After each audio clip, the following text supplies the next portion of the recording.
Arestado ang isang individual matapos maaktuhan ng mga otoridad na nagsasagawa ng ilegal na pagputol ng puno ng nyog sa Barangay Salvacion, Daraga Albay nito lamang ika-19 na araw ng Mayo taong kasalukuyan.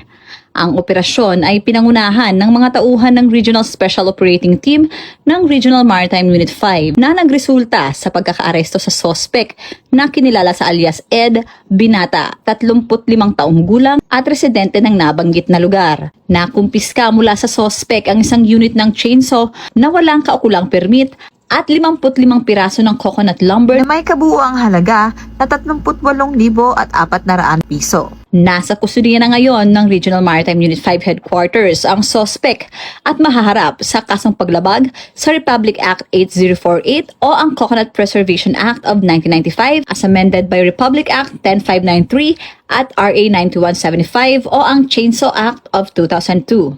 Ang naturang operasyon ay bahagi ng patuloy at mas pinaigting na kampanya ng PNP Maritime Group sa pakikipagtulungan sa Philippine Coconut Authority at Department of Environment and Natural Resources laban sa mga ilegal na gawain na sumisira sa kalikasan. Alinsunod sa mantra ng bagong PNP, serbisyong mabilis, tapat at nararamdaman.